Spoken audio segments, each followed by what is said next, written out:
ሞርጋን ለብቻዋ 3 ልጆችን የምታሳድግ ማታ ማታ በአንድ ፖሊስ ጣቢያ በጽዳት ሰራተኝነት የምትሰራ ነች። አንድ ቀን እያጸዳች አንድ የግድያ ፋይል የያዘ መዝገብ ተዘርግፎ ወደቀባት። ለማስተካከል ስታነሳው የግድያ ኬዙ የያዘው መዝገብ ውስጥ አንድ ፎቶ ተመለከተች። መዝገቡን አንብባ ፎቶዎቹን መለጠፍ ጀመረች። ፖሊሶቹ ተጠርጣሪ ነች ያሏት ሴት ተጎጂ መሆኗን ደረሰችበትና አስተካከለችው። በማግስቱ የግድያ መርማሪዎቹ ተሰብስበው ስራ ሲጀምሩ የተስተካከለውን የፎቶ አቀማመጥ ዋና መርማሪው ተመለከተ። ማን እንደቀየረው ጠየቀ። ሁሉም ግራ ተጋብተው ተያዩ እና በቢሮው ካሜራ እንዲታይ ወሰኑ። በካሜራው ሞርጋን እንደቀየረችው አወቁ። እናም ወደ ቢሮ ተጠራች። ዋና ፖሊስ መርማሪዋ ተጠርጣሪውን ፎቶ በተጎጂዋ ፎቶ ለምን እንደቀየረችው ጠየቀች። ሞርጋን የግድያ መዝገቡን አይታ በማገናዘብ እንደቀየረችው አስረዳች። የግድያ መዝገቡ ላይ አንድ ባል ከተገደለ በኋላ ሚስቱ እንደጠፋች ያትታል።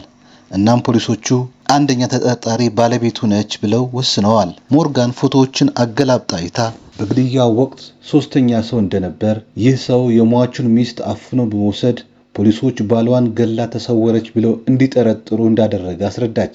ፖሊሶቹ የግድያ ዕለቱን ቪዲዮ ሲመለከቱ ሶስተኛ ሰው ወደ ቅጥር ግቢው እንደገባ አረጋገጡ። ምንም እንኳን ሞርጋን ትክክለኛ ሆና ብትገኝም የፖሊስን የምርመራ መዝገብ በመበርበር እንድትታሰር ዋና ፖሊስ አዛዥዋ ወሰነች። ሟቹ ከመገደሉ 30 ደቂቃ በፊት ጃን የተባለች ሴት ወደ ግቢው እንደመጣች የምርማሪው ቡድን አረጋገጠ። ጃንግ የሟቹ ተቀጣሪ ሰራተኛ እንደነበረች ካረጋገጡ በኋላ ለተጨማሪ ምርመራ ጠሯት። እሷ ግን የግድያው ዕለት በመኖሪያ ቤቷ እንደነበረች በማስረዳት ሁሉን ነገር ካደች። እንድታረጋግጥ ተጠየቀች። ሞርጋን ከእስር ተፈታች። ተፈታ የወጣች ፖሊሶቹ የጃንግን ቪዲዮ ሲመለከቱ አየች። በዛች ቅጽበት የሚያዩት ቪዲዮ የተቀየረ እንደሆነ አወቀች። የቪዲዮ ቀንና ሰዓት ከግድያው ቀንና ሰዓት የተለየ እንደሆነ ተናገረች። መርማሪዎቹ ጥርጣሬያቸው ይበልጥ ጨመረ። ሞርጋን ልትወጣ ስትል ዋና ኃላፊዋ ማብራሪያ እንድትሰጣቸው መለሰቻት። የጃንግ ቪዲዮ የሚታይበት ምስል ላይ ንፋሱ ከደቡብ ወደ ሰሜን እየነፈሰ ያሳያል። የግድያው ወቅት በሎስ አንጀለስ ንፋስ የሚነፍሰው ከሰሜን ወደ ደቡብ እንደሆነ አስረዳች። እናም ይህ ቪዲዮ ከወር በፊት የተቀረጸ መሆን አለበት አለች። ሞርጋን የነገረቻቸውን ከመረመሩ በኋላ የተቀረጸው ምስል ሚስ ጃንግ ዋና ተጠርጣሪ እንድትሆን አድርጓታል ብለው ተገነዘቡ። ሞርጋን ከጣቢያው ልትወጣ ስትል ዋና ኃላፊዋ እፈልግሻለሁ ብላ ወደ ቢሮዋ ወሰደቻት። ሞርጋን የ160 አይኪው የአእምሮ ብቃት እንዳላትና ብዙ ዘጋቢ ፊልሞችን እንደምትመለከት ለኃላፊዋ ነገረች። ይህ በእንዲህ እንዳለ ዋና መርማሪው የተሰወረችውን እናት ሴት ልጅ አገኘ።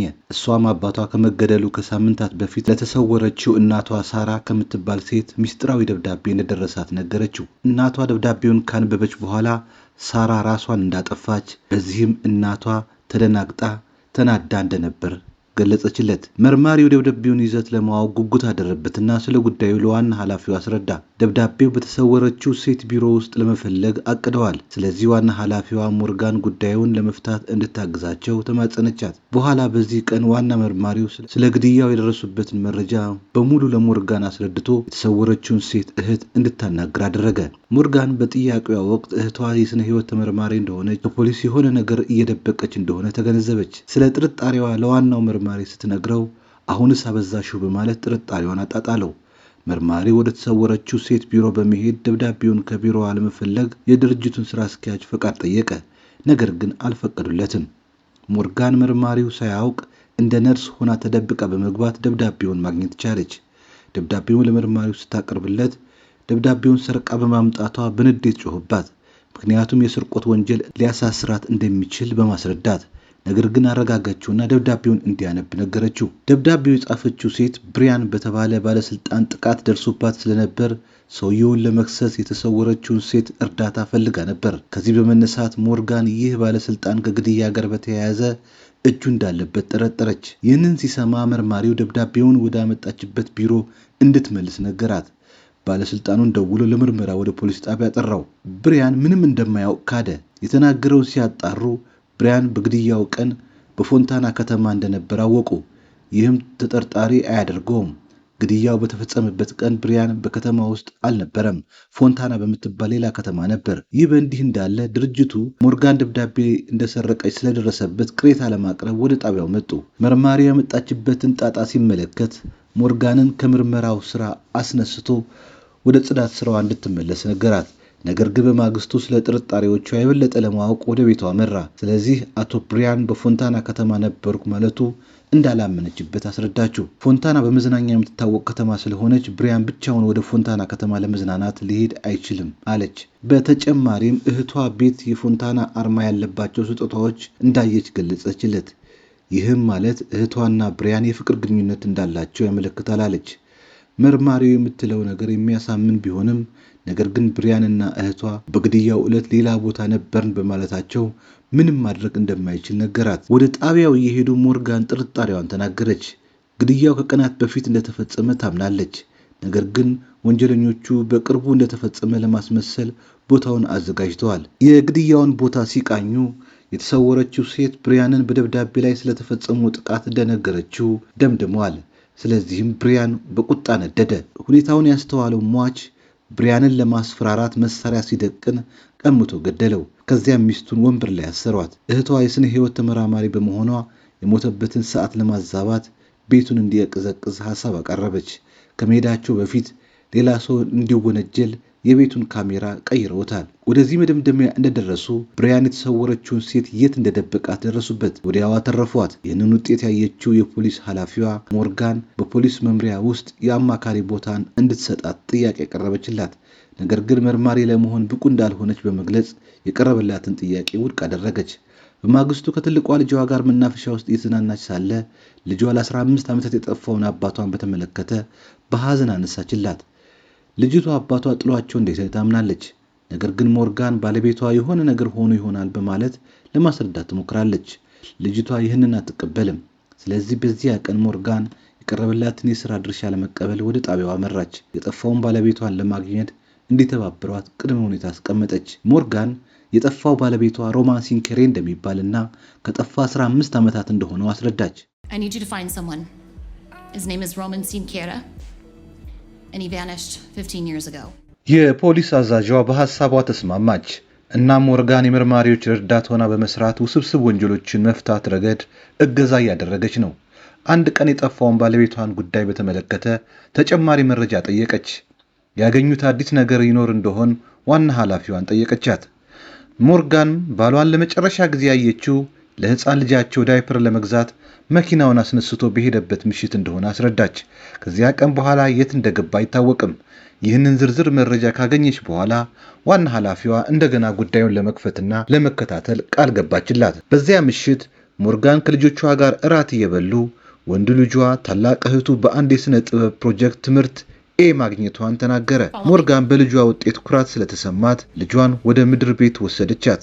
የጠፋው ባለቤቷ ይስላቸው የነበሩ ስዕሎችን አሳየቻት። አባቷ ጥሏት እንደጠፋ ስለምታምን ይበልጥ በሳጨች።